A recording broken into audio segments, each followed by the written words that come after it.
Seguro que todavía queda más gente por terminar de conectarse, pero vamos a ir empezando ya para cumplir con los horarios. Lo dicho, buenas tardes a todos, buenos días a toda la gente que nos está viendo desde Sudamérica y muchas gracias por estar aquí. Para los que no me conozcáis, soy Carlos Martínez, soy especialista técnico en la división IAQ de Sodeca y vamos a empezar hoy con la segunda edición de nuestro formato Microlearnings en la división IAQ de Sodeca, en la división de calidad del aire interior. Para los que no conozcáis el formato, bueno, vamos a intentar dar pequeñas cápsulas muy concentradas en 30 minutos de temas que pueden resultar interesantes relacionados con la calidad del aire interior. Al final de la presentación os voy a compartir la misma en PDF para que la podáis tener. Además, hoy creo que es bastante interesante que la tengáis porque, bueno, ya veréis que vamos a ver algunos consejos y vamos a tener algunos esquemas que creo que os pueden venir muy bien para utilizarlos. Y también al final de estos 30 minutos, como tiempo extra, por así decirlo, vamos a tener un turno de preguntas. Podéis ir dejando las preguntas en la parte derecha de vuestras pantallas, tenéis un panel de control y ahí las podéis ir dejando. Y bueno, al final de la presentación, como he dicho, intentaremos responder las máximas posibles. En algunas ocasiones no es posible contestarlas todas, pero bueno, nadie se va a quedar sin su contestación. Si no da tiempo en directo, pues contestaremos por correo. Así que bueno, si os parece, vamos comenzando ya con esta primera sesión de los microlearning. Vamos a tener 3 sesiones en principio en esta primera parte del año y la primera la hemos titulado así, Soluciones Win-Win para la mejora de la calidad del aire interior, la CAI, y ahorrar energía. Bueno, os he dejado también mi correo electrónico por si surge cualquier duda o cualquier comunicación que queráis tener conmigo. También lo voy a poner en la parte final de la presentación, pero bueno, ahí la tenéis al inicio. Bueno, vamos a comenzar, como os digo. Debido a mi trabajo, muchas veces me veo en la situación de tener que ir a congresos, seminarios, a mesas redondas, donde además del contacto con la gente un poco que nos movemos en el mundillo, como supongo que seremos hoy la mayoría, pues podemos tener contacto también con lo que yo llamo la gente real, ¿no? Pues el cliente final, las personas que viven en sus casas o que tienen un negocio y que en general hay algunas frases que nos dicen este tipo de público que se repiten vayan donde vayan, ¿no? Por ejemplo, hay mucha gente que dice que los equipos de ventilación o los equipos de mejora de la calidad del aire interior suponen un gasto demasiado grande. Seguro que esto lo habéis escuchado muchas veces. Eh, la gente cree que el gasto que suponen estos equipos no van a poder afrontarlo. No se ve la salud todavía, aunque siempre decimos que la salud es lo más importante, al final el dinero termina siendo lo más importante y sobre todo es eso, que lo consideran un gasto, ¿no? Bueno, hoy en la primera parte de la presentación voy a intentar demostrar o voy a intentar demostraros para que vosotros también lo podáis hacer, que en realidad la ventilación y la calidad del aire interior no es un gasto, es una inversión, que es una cosa muy diferente, ¿no? Cuando yo hago una inversión significa que estoy esperando encontrar algo a cambio. Y no os penséis que solo voy a hablar de salud, que sería lo que nos debería importar a todo el mundo, porque al final la salud es una de las cosas más importantes de la vida, pero como lamentablemente el dinero mueve el mundo, hoy vamos a ver en la primera parte de la presentación que la ventilación y la calidad del aire es una inversión con la que además podemos ganar dinero y mucho, ¿de acuerdo? Otra frase que se suele repetir mucho, esta en concreto me acuerdo perfectamente en unas jornadas que hacíamos para el sector de la hostelería, que un señor me dijo, bueno, es que vosotros nos estáis intentando convencer de que tengo que instalar un recuperador de calor porque va a ser muy bueno para mí, pero es que abrir las ventanas no cuesta dinero y un recuperador sí, ¿no? Esto es una frase también muy típica. Bueno, la realidad, como muchas veces intentamos explicar, es que abrir las ventanas sí que cuesta dinero y más ahora con la crisis energética que tenemos que pensar que todo lo que nosotros nos gastamos, todo el dinero, toda la inversión, toda la energía que gastamos en climatizar un espacio, ya sea para calentarlo o para enfriarlo, se nos va por la ventana, y nunca mejor dicho, ¿no? Si abrimos la ventana. Además de que abrir las ventanas tiene otros inconvenientes como que perdemos el control totalmente de los contaminantes que nos pueden entrar del exterior y demás. Pero bueno, Alguno puede estar diciendo, joder, Carlos, qué bien te viene estas frases tan bien preparadas y tan bien redonditas para apoyar un poco la tesis que estás hablando, y efectivamente yo me las podía estar inventando. Pero da la casualidad de que os voy a demostrar que esto es lo que piensa mucha gente de a pie y que es lo que tenemos que intentar modificar. Hace unos meses, no recuerdo si a finales del 2022 o a principios de 2023, se publicó un artículo en el periódico El País, que es uno de los más representativos aquí en España, que hablaba un poco de calidad del aire, cómo ventilar sin pasar frío, cómo mejorar la calidad del aire en el interior de los espacios y a la vez ahorrar a nivel energético y a nivel también económico. Y bueno, para los que nos dedicamos a esto, puede parecer que el artículo, bueno, dijera muchas cosas obvias para nosotros, pero la realidad es que para el gran público no es muy común que este tipo de artículos se cuelen en la prensa nacional, con lo cual fue como un pequeño acontecimiento, ¿no? Lo más divertido de este tipo de periódicos y sobre todo la versión digital es que tiene una sección de comentarios, ¿no? Entonces, buceando en la sección de comentarios he podido encontrar uno que ilustra bastante bien este sentir de la gente de a pie que al final es la que va a tomar las decisiones, con lo cual tenemos que intentar eh, difundir o tenemos que intentar evangelizar o tenemos que intentar que esta gente comprenda que en realidad se está tratando de un error lo que piensa, ¿no? Un comentario real de Fernando Marrero, como veis ahí, que es, pues el pastón que supone tener esos equipos funcionando y comprarlos y mantenerlos, un poco lo que decía yo en la primera frase, ¿no? Que los equipos de ventilación son vistos como un gasto y que no compensa instalarlos. Bueno, más allá de esta pequeña anécdota, vamos a ver, como os prometía en esta pequeña introducción, que los equipos de ventilación y de calidad del aire y la instalación de estos sistemas no son un gasto, sino que son una inversión.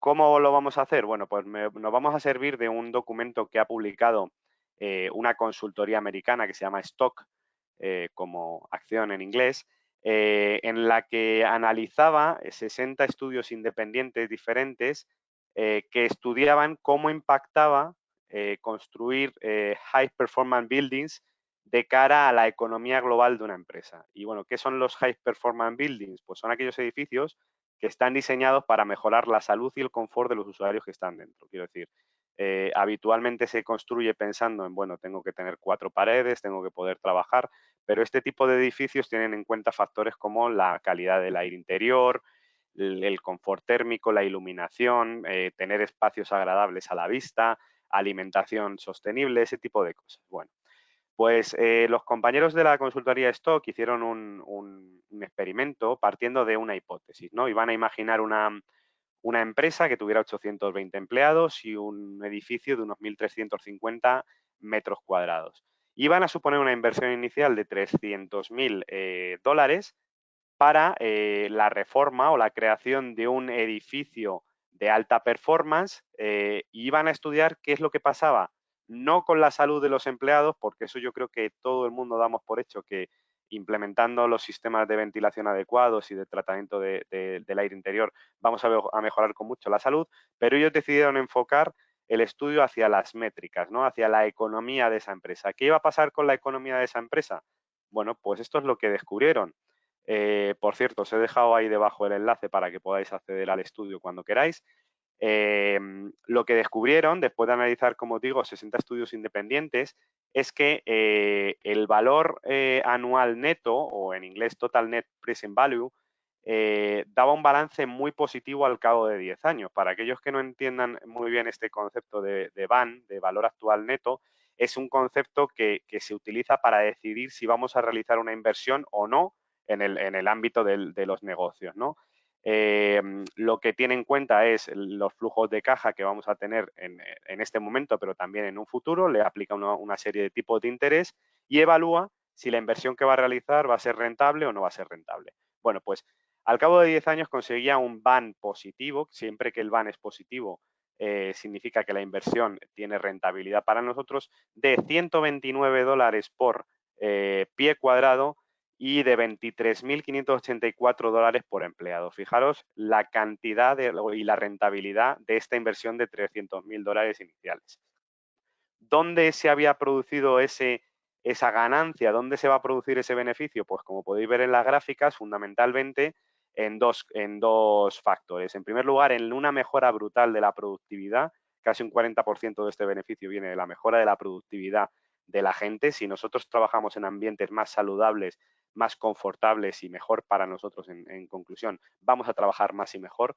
Pero es que además iba a incrementar una cosa muy importante, y la gente que tenga una empresa o que esté en recursos humanos de una empresa o en relación con estos temas me dará la razón. Y es que incrementaba muchísimo la capacidad de retención. La gente se quería quedar en esa empresa a trabajar. Son dos factores muy importantes y que se consiguen mejorando también la calidad del aire interior en estos espacios.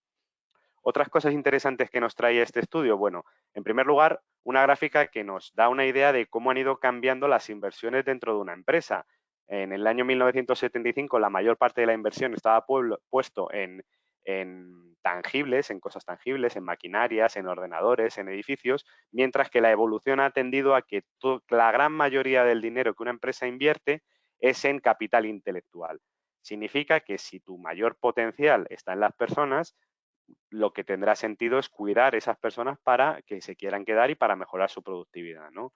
Otras gráficas interesantes que podemos ver es, por ejemplo, en qué porcentaje aplica cada uno de estos conceptos al incremento de la productividad. Podéis ver, por ejemplo, cómo aplica el confort térmico o la ventilación o la calidad del aire. Bueno, sin duda un estudio súper interesante y que demuestra que no solo vamos a obtener un beneficio en salud, que es lo más importante y que es lo que estamos cansados de decir, sino que como el dinero lamentablemente sigue moviendo el mundo, esto demuestra que apostar por las tecnologías y por la ventilación y por la mejora de la calidad del aire interior tiene consecuencia directa en nuestros bolsillos, ¿de acuerdo?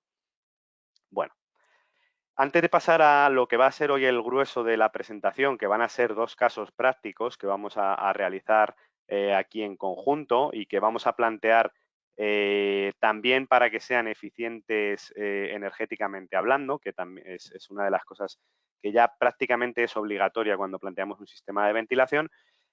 Como introducción vamos a ver en qué normativa se basa aquí en España la definición o el diseño de sistemas de calidad del aire interior.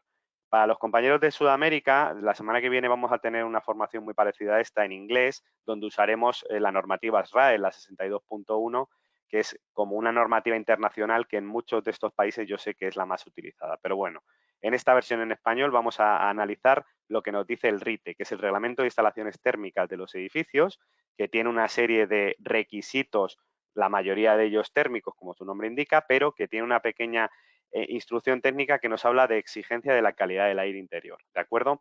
Bueno, yo sé que muchos de los que estáis aquí a lo mejor ya conocéis el RITE, lo tenéis dominado o creéis que lo tenéis dominado, pero bueno, yo voy a intentar darle un enfoque un poco diferente, daros unos pequeños consejos de alguien que trabaja día a día con esta normativa y que se ha encontrado con muchos casos, y espero que os pueda servir. Para hacer una pequeña introducción, vamos a decir que el RITE divide los espacios interiores según los requisitos de calidad del aire que les vaya a poner, de mayor a menor. Así, la ida 1 serán aquellos espacios que requieran unos requisitos más fuertes, ¿no? Por ejemplo, donde mejor calidad del aire vamos a intentar tener. IDA 1 se queda para zonas donde los ocupantes son más vulnerables, como los hospitales, las clínicas o las guarderías.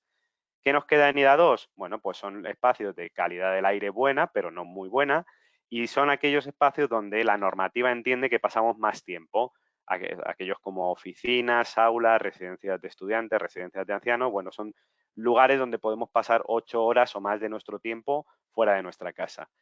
¿Y qué queda para IDA 3? Bueno, pues aquellos lugares que la normativa entiende que no pasamos tanto tiempo en ellos. Es verdad que tienen normalmente mayor aforo, pero como el tiempo que pasamos no es tanto, pues lo considera de una IDA inferior, IDA 3. Estamos hablando de locales comerciales, de cines, de teatro y demás. Por otro lado, nos clasifica también el ambiente exterior, porque la contaminación exterior va a tener también influencia dentro de la contaminación interior. Entonces, en función de cuán buena o cuán mala sea la calidad del aire en el exterior del edificio que estemos analizando, pues vamos a tener ODA 1 para calidad buena, ODA 2 para calidad intermedia y ODA 3 para calidad mala o muy mala, ¿de acuerdo? Bueno, pues una vez clasificados en estos conjuntos, el RITE nos va a exigir tres cosas, tres requisitos fundamentales, ¿de acuerdo? El primero de ellos es un caudal mínimo de aire exterior que tenemos que introducir en el interior, ¿de acuerdo? Para ello nos da muchos, hasta 5 métodos para poder calcularlo, pero nos va dando consejos de dónde deberíamos utilizar cada uno de ellos. En primer lugar, en aquellas zonas de ocupación permanente, es decir, donde las personas realmente vayan a pasar algún tiempo determinado, el método de cálculo usado por la mayoría de nosotros es el método por aforo, es decir, tenemos una serie de caudales que aplicados por número de personas nos va a dar un caudal mínimo de aire exterior. ¿Qué ocurre en aquellas zonas que sean de ocupación no permanente? Pues, por ejemplo, baños, vestuarios, zonas de paso, almacenes. Todo eso, el RITE nos recomienda usar el método de la superficie, es decir, para todos aquellos espacios como los que hemos descrito, donde la ocupación no sea permanente, aplicaremos estos factores que tenemos en esta tabla por unidad de superficie, ¿de acuerdo? Bueno, ya tenemos el primero de los requisitos, vamos con el segundo. Son requisitos de filtración. Este muchas veces se olvida, pero también es muy importante. Dentro de cada ida y de cada oda vamos a estar obligados a colocar unos filtros mecánicos de una calidad mínima. Esta es esta nomenclatura que veis aquí, aunque ya está en desuso y somos conscientes de que son desuso, la realidad es que en la calle es la que se sigue usando. Entonces, el RITE todavía está con esta nomenclatura.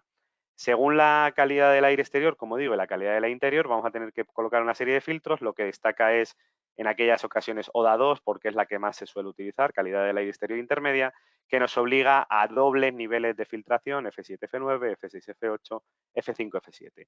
Para aquellos locales que estén en sitios con una calidad del aire exterior bastante mala, además, el RITE nos obliga a poner un GF, que es un gas filter, es un filtro de gases y están reconocidos como tal tanto el carbón activado como la fotocatálisis, ¿de acuerdo? Bueno, ya tenemos dos de los tres requisitos. ¿Cuál es el tercero?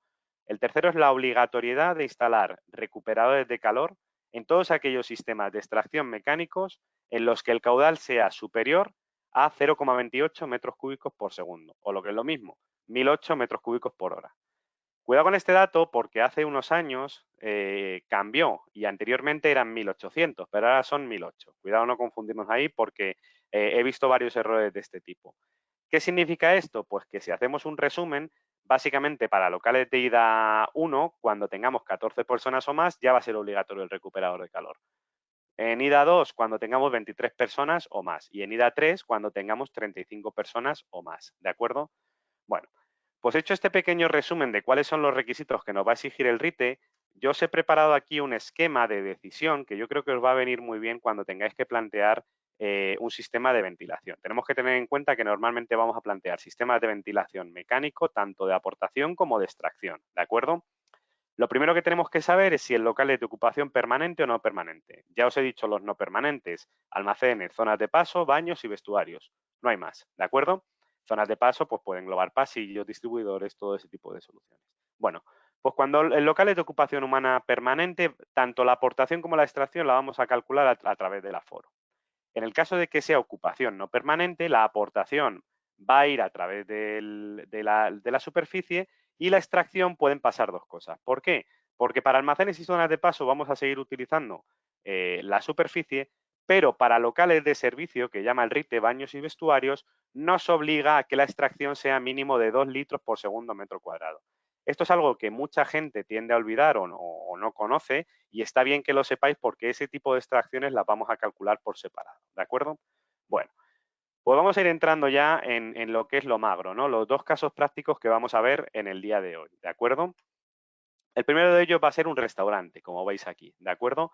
Lo que vamos a hacer con este restaurante, igual que deberíamos hacer con todos los locales a los que nos enfrentemos, es separarlo por zonificarlo, por así decirlo, ¿no? Separarlo por zonas. ¿Qué zonas nos van a salir aquí? Bueno, pues en primer lugar nos va a salir el restaurante en sí, que tiene un aforo de 30 personas. Tenemos que tener en cuenta también la cocina, que muchas veces se olvida, pero las cocinas profesionales también entran dentro de RITE, que tiene un aforo de 3 personas. Y vamos a contemplar también el baño, ¿no? Que en este caso, en vez del aforo, lo que vamos a tener en cuenta va a ser la superficie, 8 metros cuadrados, ¿de acuerdo? Bueno, pues aplicando todos esos tablas que hemos visto en la anterior diapositiva, lo que nos va a salir va a ser algo como esto, ¿no? Vamos a tener nuestro caudal de impulsión y nuestro caudal de extracción, ¿de acuerdo? Para el cálculo del restaurante, pues simplemente multiplicando las 30 personas por los 8 litros por segundo o 28,8 metros cúbicos por hora, nos va a salir ese caudal tanto de impulsión como de extracción, ¿de acuerdo? vamos a saltarnos un momento la cocina y vamos a pasar al baño. ¿Qué es lo que va a ocurrir en el baño? Bueno, pues que en el baño hay en muchas ocasiones que solo se plantea una extracción. Esto es bastante común, está aceptado y en muchas ocasiones, si el baño es pequeñito, simplemente se plantea la extracción. La voy a calcular con esos 2 litros por segundo metro cuadrado que hemos visto antes y esa sería la extracción. ¿Qué ocurre con la cocina? Bueno, la cocina es un tema especial porque para la impulsión sí que vamos a utilizar lo que nos dice Rite, vamos a considerar esas 3 personas, pero en muchas ocasiones quien nos va a mandar a nivel ventilación en la cocina va a ser la campana de extracción. Es la principal fuente de extracción dentro de una cocina y aparte de temas de salubridad ya estamos hablando de temas de seguridad y de control de humos. Con lo cual, la campana de extracción se tiene que calcular aparte de una manera diferente. Además, todos los ventiladores que utilicemos en campanas de extracción obligatoriamente tienen que tener una certificación de resistencia a la temperatura. Con lo cual, esta corriente de aire, como la consideramos sucia y tiene que tener unos tratamientos especiales, no se contabiliza para el cálculo de la obligatoriedad de la recuperación de calor. Con lo cual, no lo vamos a meter aquí, ¿de acuerdo? ¿Qué suele ocurrir con la impulsión? Pues que no la dejamos tan bajita. ¿Por qué? Porque la extracción de cocina suele ser un caudal bastante elevado y lo que se suele plantear es al menos tener el 80% de la impulsión en ese espacio para que no se generen unas corrientes muy grandes, ¿de acuerdo? Y una depresión dentro de la cocina. Pero como estamos hablando de una impulsión por encima de lo que lo dice la normativa, pues no hay ningún problema, ¿de acuerdo? Bueno, pues dicho esto, ¿qué podemos plantear en el restaurante? Bueno, pues como tenemos un caudal de 922 de extracción, de 951 de impulsión, no es obligatorio el uso de recuperadores de calor y no tenemos por qué utilizarlos. Pero sí que podemos plantear soluciones que igualmente nos permiten ser eficientes a nivel energético, ¿de acuerdo? Como esta que presentamos aquí. Esto es una caja de ventilación con filtros que se llama SV Filter EC, ¿de acuerdo? Que ya nosotros la comercializamos preparada ya para los niveles de filtración que nos va a exigir el RITE, pero la podemos combinar con ¿qué? Con un control que además de controlar el ventilador va a ser una sonda de CO2. ¿Para qué lo vamos a utilizar? Bueno, si nosotros aplicáramos de manera continua el caudal que nos ha salido en el cálculo dentro de esta estancia, tendríamos que aplicar esos casi 900 metros cúbicos hora durante todo lo que dure el servicio dentro del restaurante. ¿Qué vamos a conseguir utilizando una sonda de CO2? Bueno, pues el CO2 está muy relacionado con la respiración de las personas. Por eso la concentración de CO2 se utiliza como método de cálculo para saber el aforo que vamos a tener en el interior. Si la concentración de CO2 es muy elevada, vamos a intuir que el aforo ha aumentado y que la ventilación debe aumentar también, ¿de acuerdo? Por eso, en función de la gente que vaya viendo dentro del restaurante, nuestro sensor va a detectar esa concentración y el ventilador va a aumentar la velocidad o la va a disminuir en función de lo necesario. ¿Qué conseguimos con este tipo de soluciones de ventilación bajo demanda con control de CO2? Bueno, pues lo que vamos a conseguir es ahorrar una gran cantidad de caudal, como podéis ver en todo este espacio vacío que queda aquí, casi el 35% en este ejemplo, y con la consecuente ahorro de dinero y ahorro energético, ¿no? Bueno, pues esta es una de las soluciones que podemos plantear cuando no sea obligatoria la instalación de un recuperador de calor. Cuidado, que si se quiere instalar un recuperador de calor, se puede instalar perfectamente y vamos a ser más eficientes todavía. Pero bueno, si lo que queremos es ser un poco más económicos, pero no renunciar a la eficiencia energética, pues esta es una solución muy buena, ¿de acuerdo? Bueno, como apunte extra os voy a dar un pequeño consejo. Hemos visto lo que haríamos en la parte del restaurante. ¿Qué pasaría en la parte de la cocina? Como ya os he dicho, lo más importante es el cálculo del ventilador de la campana de extracción. Este cálculo se puede hacer de una manera muy sencilla utilizando nuestro software gratuito de cálculo y selección, que se llama QuickFan, y que basado en esta norma UNE, en la 100.165, vais a poder calcular el caudal necesario para el extractor de la campana de cocina. Simplemente con las dimensiones de la campana, la altura entre la campana y el fuego, el tipo de cocina que tenemos y cuántas caras abiertas tiene la campana, es decir, si es una isla o si está en una esquina o si está contra una pared, nos va a dar de una manera muy rápida el cálculo de caudal que vamos a necesitar.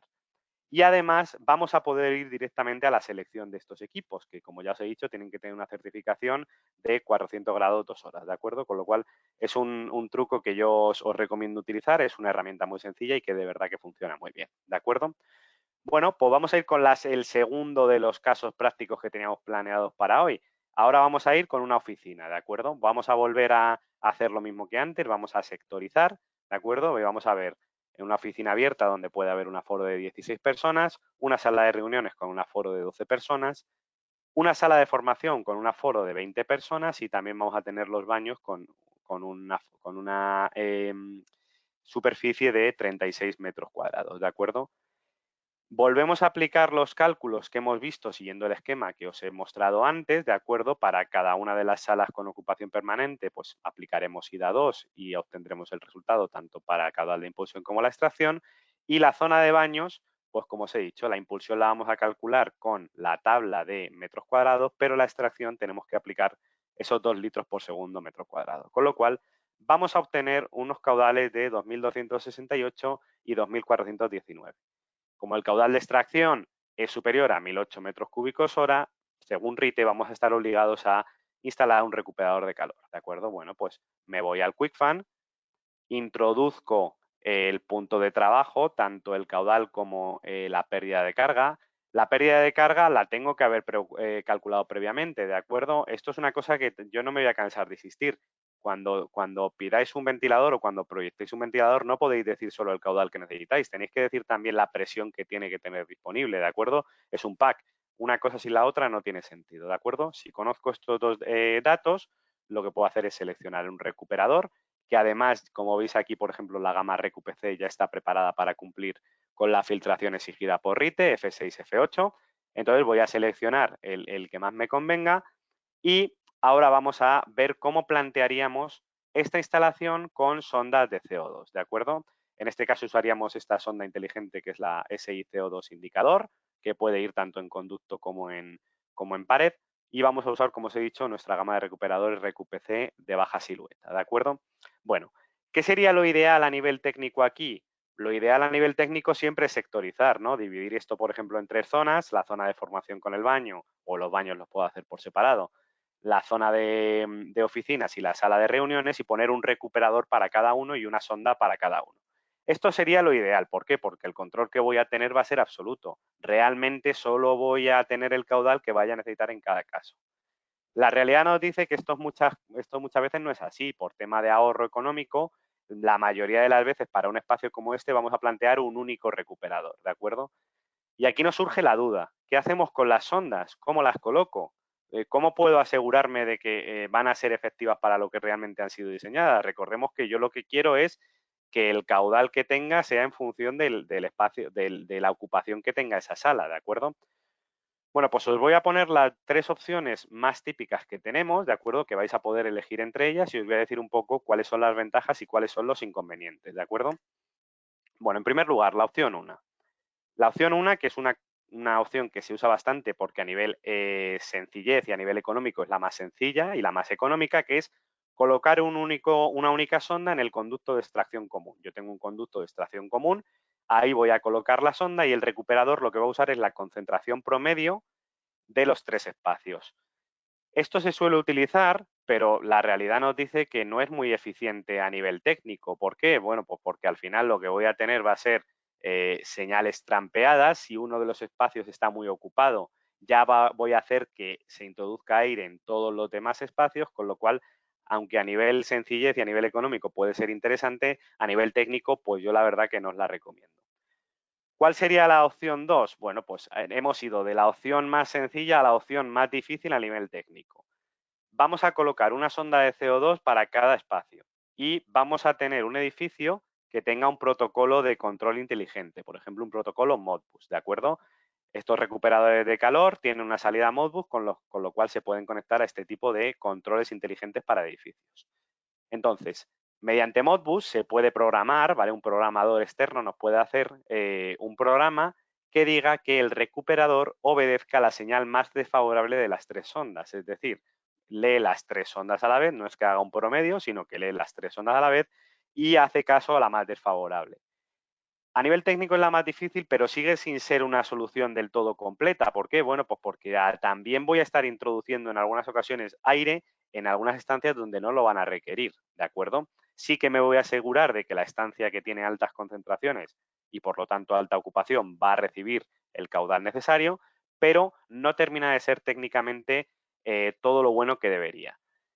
La opción 3 es la más redonda, en mi opinión, a nivel técnico, ¿de acuerdo? Vamos a volver a colocar 3 sondas de CO2, una para cada espacio, pero en vez de actuar sobre el recuperador, cada sonda va a actuar sobre una compuerta motorizada 0,10 voltios, ¿vale? Se pueden comunicar mediante una señal 0,10 voltios y las compuertas van a abrir o van a cerrar en función de la necesidad de la sala, es decir, la compuerta se va a mantener abierta si la sala tiene una concentración de CO2 elevada y por lo tanto necesita la entrada de aire, y se va a cerrar en aquellos casos en los que no necesite esa entrada de aire porque la estancia esté vacía.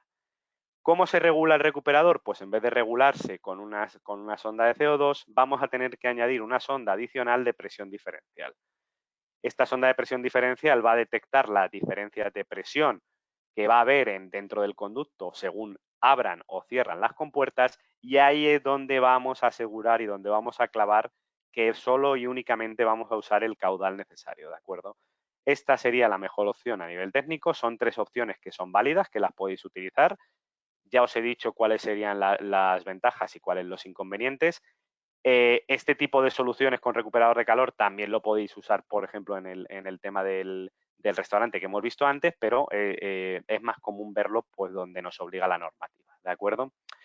Bueno, ya llevamos media hora de presentación, aunque os parezca increíble, así que esto significa que vamos a acabar. Simplemente os dejo 2 consejitos rápidos antes de pasar al turno de preguntas y de subiros la presentación. En primer lugar, os voy a dejar aquí 2 enlaces que yo creo que os van a resultar de mucha utilidad. El primero es para descargar de manera gratuita nuestro software de selección. Ya habéis visto hoy un pequeño atisbo de lo que podéis conseguir con él, pero ni mucho menos es todas las alternativas y todas las soluciones que puede tener. La gente que lo conoce y lo utiliza pues sabe a lo que me refiero. Y por otro lado voy a dejar un enlace a una web app que tenemos de selección de purificadores, ¿de acuerdo? Hoy no hemos hablado de purificadores, no hemos hablado de recirculación, pero es un producto que todavía continúa teniendo su mercado y que a veces hay muchas opciones de purificadores, y con esta web de selección pues lo vais a tener más fácil para saber cuál seleccionar. El siguiente consejito o el siguiente truco que os quiero dejar antes del final, bueno, pues que si os ha gustado esta sesión, vamos a tener 2 más, al menos en este semestre, como ya os indiqué. Os dejo las 2 siguientes, que van a ser 5 consejos clave para llevar tus instalaciones de ventilación mecánica controlada a otro nivel. Y también en otro, el 11 de mayo, vamos a hablar del radón, que es el asesino silencioso. Vamos a ver los peligros que conlleva el radón. Vamos a ver que está relacionado con muchas de las enfermedades que sufrimos hoy en día, y vamos a ver algunas estrategias de ventilación para diseñar y eliminar el radón tanto de nuestras viviendas como de nuestros espacios de trabajo. ¿De acuerdo? Bueno, ahora sí hemos llegado al final, 33 minutos más o menos. Muchas gracias por vuestra atención. Como os digo, empieza ahora el turno de preguntas, así que no os vayáis. Ir dejando vuestras preguntas, que las vamos a contestar ahora mismo. Y mientras tanto, me vais a permitir que os suba la presentación y que dé un traguito de agua. ¿De acuerdo? Bueno, vamos a subiros la presentación. A ver, aquí la tenemos. Os va a aparecer en el apartado documentos, ¿de acuerdo? A ver, ya se está subiendo. Bueno, ya os digo que creo que además hoy es bastante útil por esos esquemitas que vienen. Creo que os puede resultar de utilidad para vuestro día a día. Bueno, ya está subida. Hey, no quiero quitar la cámara. Vamos a dejar la cámara. Y vamos a pasar ya con el turno de preguntas, que creo que tenemos algunas. La verdad que muy agradecido a todos los asistentes. Ha sido una asistencia muy buena, como siempre que hemos organizado estos microlearnings. Así que vamos a ver también el turno de preguntas.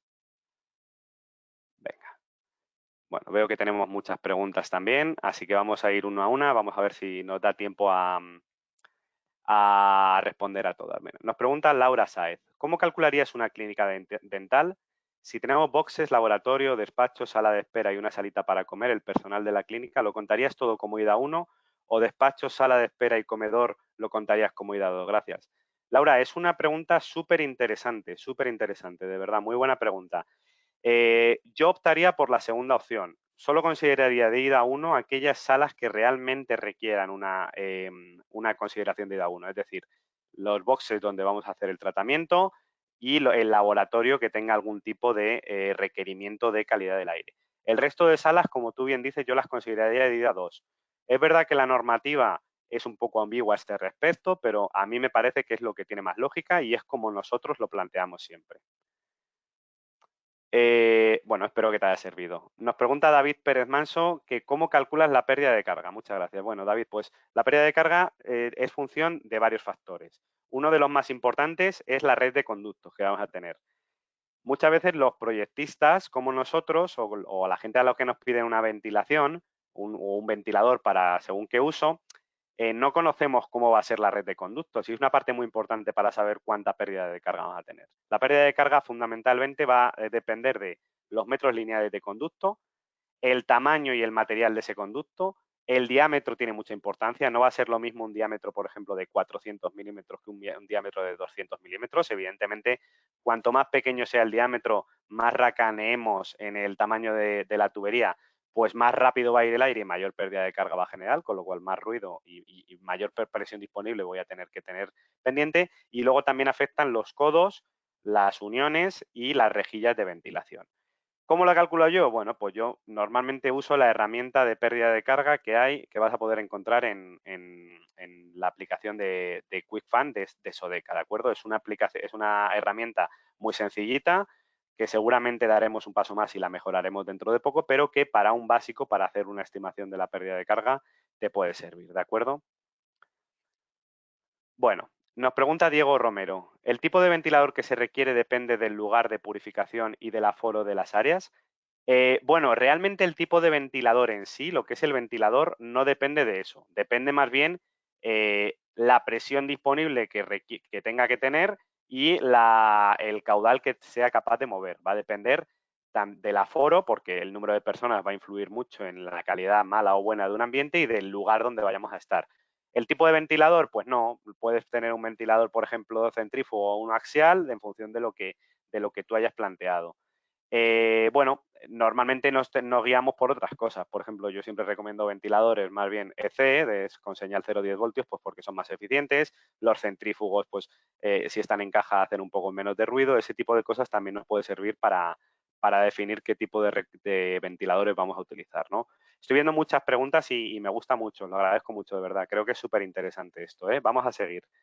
Eh, nos pregunta Miguel Alejandro Castillo Mejías. Dice, gracias, muy interesante. ¿Existe algún tipo de problema en el sistema de CO2 con respecto a la grasa que se provoca en una cocina?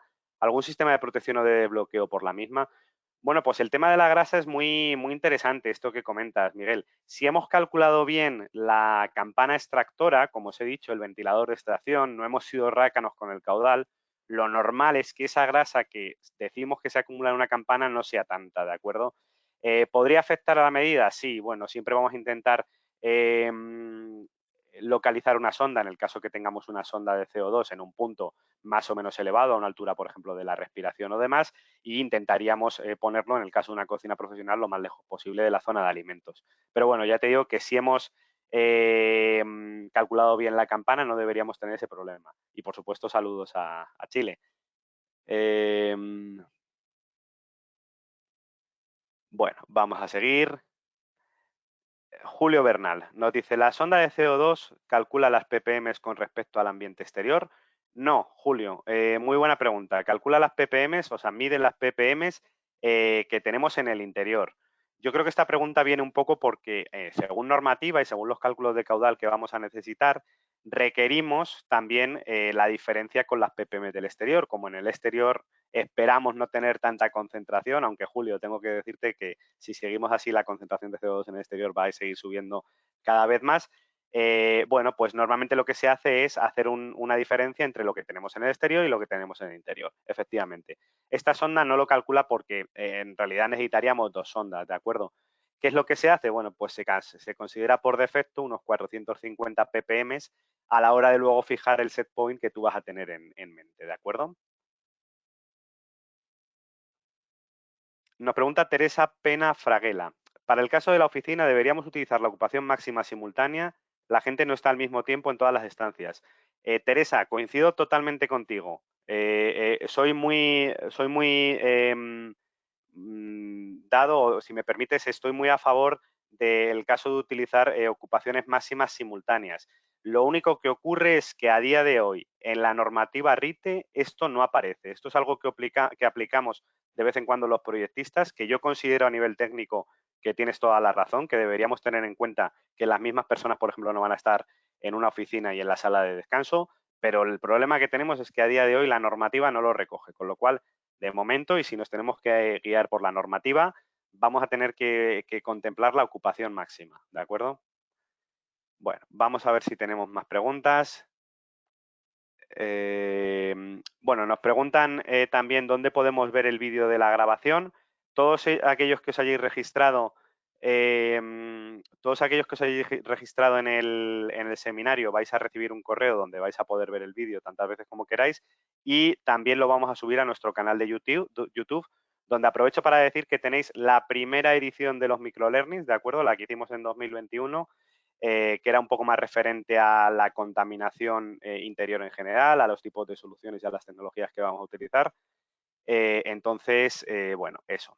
Mira, vamos a ver, como os veo bastante animados y siguen entrando preguntas, yo voy a seguir intentando responderlas. Vamos a hablar de una de Fernando Artiles, que la verdad que es bastante larga. Me vais a permitir que la lea un poco por encima, porque como la lea entera... vale. Nos dice Fernando, para lugares donde la temperatura exterior a lo largo del tiempo es muy similar a la temperatura interior, por ejemplo Canarias, los recuperadores de calor no son muy apropiados debido a la poca eficiencia que ofrecen. Correcto, Fernando. De hecho, según creo entender, con respecto al RITE, tienen una moratoria los recuperadores de calor, es decir, no es obligatorio utilizarlos. Nos pregunta que si sé de alguna tabla Excel o software donde se pueda calcular la eficiencia exacta para saber si es preferible o no utilizar un recuperador en lugar de unidades independientes. Bueno, Fernando, nosotros lo que utilizamos es un software que nos proporciona el proveedor del intercambiador, ¿de acuerdo? Si tienes algún caso concreto, te animo a que nos lo mandes y te podemos decir cómo deficiente sería y si vale la pena utilizarlo o no. También te digo, nuestros recuperadores tienen incorporado unas ondas de temperaturas y un bypass automático que lo que hace es, si detecta que es más eficiente dejar pasar todo el aire sin pasar por el recuperador, abre el bypass, cierra el bypass y en ese caso el aire no pasa por el intercambiador, sino que pasa directamente desde el exterior al interior. Esto en algunas ocasiones, según para qué se utilice, se llama free cooling y es muy útil, por ejemplo, yo qué sé, os voy a poner un ejemplo. Esas mañanas de verano que amanecemos con el interior de la casa muy caliente porque hemos estado las personas durmiendo allí o una oficina que ha estado todo el día cerrada y resulta que por la mañana en el exterior hace más fresquito que en el interior. Las ondas de temperatura de los recuperadores deberían detectar esa diferencia de temperatura y abrir, como te digo, el bypass para que el aire pase directamente que no pase por el intercambiador, sino que pase directamente para conseguir un enfriamiento rápido, ¿de acuerdo? Bueno, la verdad es que siguen llegando preguntas.